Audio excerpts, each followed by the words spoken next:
I will say that this is what I would call the whirlwind tour, in the sense of it's taken us about 10 years to get through all 6 New England states, as we've not actually been annual.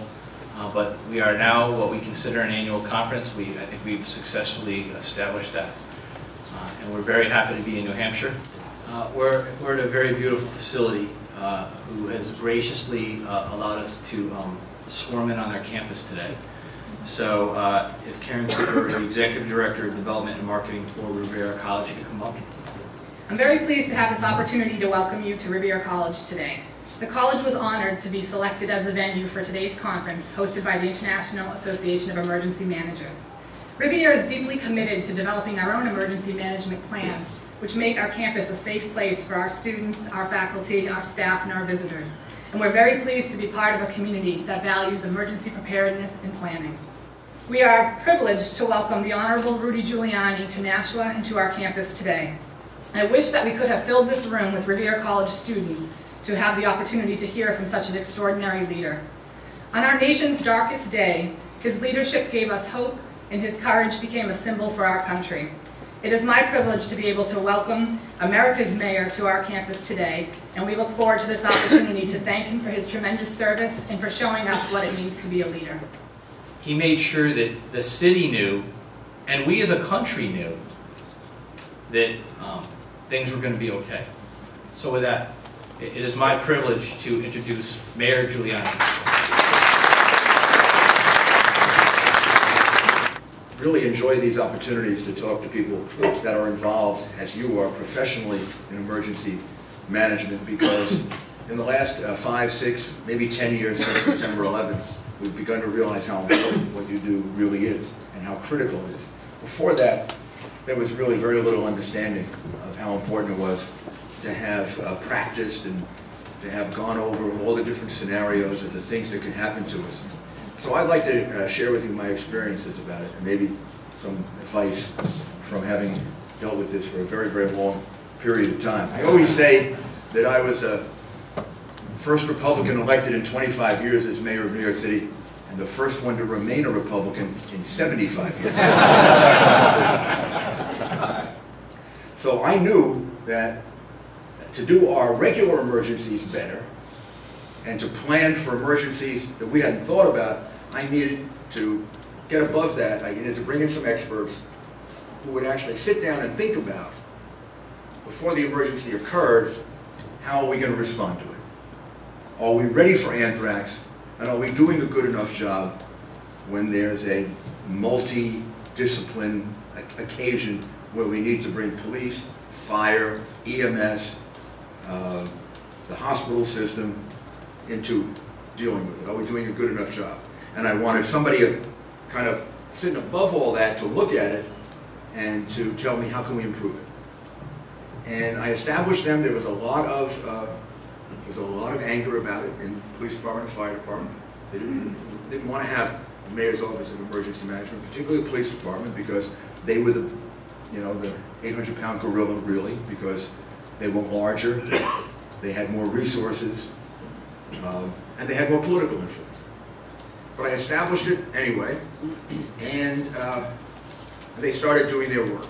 And it was the best thing that I really did, and I thank God for having done it, not just because of September 11th, but because it helped us do a lot of things and think of a lot of things that we wouldn't have thought of. For a lot of people, September 11th is the beginning of Islamic extremist terrorism.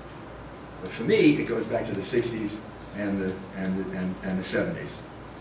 So every time we would arrest them, almost invariably we would find them with documents that included plans for the New York City subway system and plans for our bridges and tunnels, much more often than the World Trade Center. If I could list the top targets before September 11 in New York City, they were number 1, the New York Stock Exchange.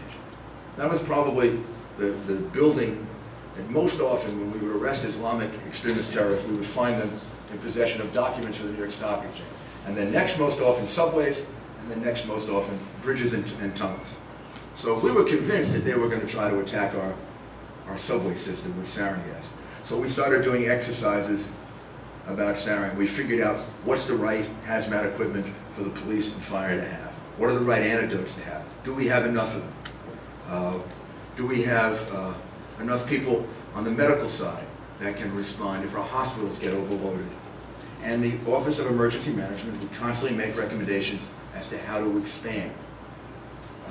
Do we have the right equipment for transporting suspected sarin gas or anthrax to wherever it has to go to get tested, sometimes as far away as Maryland, or because all these laboratories are not in the New York area. And they kept working on all of these, and they developed about 21, 22, 23 plans over the course of about 6 years. We had a plan for terrorist bombings, we had a plan for sarin gas, we had a plan for anthrax, we had a plan for building collapses, we had a plan for airplane crashes, we had several airplane crashes we had to respond to. So when it was an actual incident that we had, they would have a second role. One role was do this long-term planning.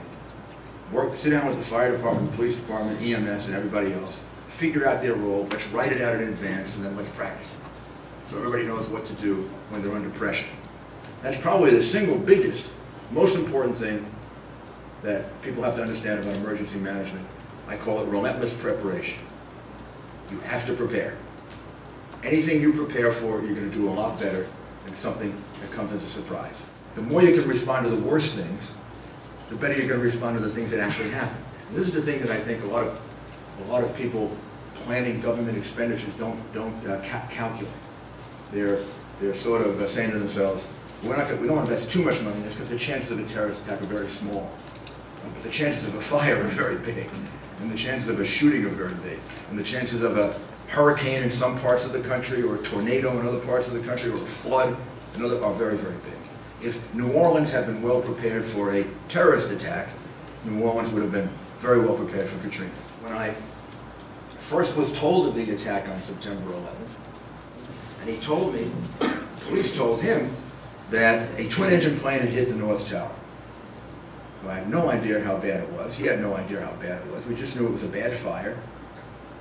Thought it was a small plane, created this big fire at the World Trade Center, and we started to rush down there. And by the time we got down there, we realized it was a lot worse, because we could see how bad the flames were. And then we saw a big explosion, and it turned out to be a second attack. And of course, at that point, we knew it was a terrorist attack. But we still didn't realize how terrible it was until we actually got there. We got right to the base of the tower, looked up, saw these tremendous flames, and then saw a man throw himself out of the 101st, 102nd floor. And then watched other people throw themselves out. And I just had like an instinctual reaction when I said to myself, and then I said to everybody around me, this is much worse than anything I've ever faced before. We're going to have to make up our response, and we don't have a plan for this. We're just going to have to do the best we can. And what I meant by that was, remember I told you we had all those plans, we had 20, 22 plans, they had all titles, and they were all worked out, and we used to practice them, and we'd almost operate an emergency like a football team with a playbook. Everybody supposedly knew their role. But we didn't have a plan that said airplanes being used as missiles attacking our buildings. We had no such plan. We had never thought of that. We had never done any exercise like that. That had never happened to us before. As far as we could tell, it hadn't happened to anybody else. So I thought, I was so used to now for 3 or 4 years having these plans, I really felt kind of lost. We don't have a plan. I don't know if I'm going to know what to do. I'm not sure they're going to know what to do. But you could only think that for about 3 seconds, because the next thing you have to do is make a decision. Then we had to bring in a lot of emergency equipment. We had to triage the hospitals because they were overwhelmed with people. We had to bring in generators that would operate 24 hours a day so we could keep up our relief and recovery effort. And about a half hour into making all these decisions, I said to myself, you know something? We are prepared for this. We weren't prepared for airplanes being used as missiles attacking our buildings, but we were prepared for West Nile virus, which meant we knew how to triage the hospitals. We weren't prepared for airplanes hitting our buildings, but we were prepared for hurricanes and floods, which meant we knew how to do an evacuation. And we could go to that plan for doing an evacuation. Or we could go to the plan for blackouts to figure out, where do we get these extra generators? Because we've had blackouts before, and we've gotten extra generators before, and we had a plan for doing it. And almost every single decision I made is a decision that I had made before in another emergency, or we had prepared for to get ready for another emergency. So that helped me a lot. It helped me a lot to keep me calm, to keep me feeling confident that I could make mostly the right decisions. You never make all the right decisions.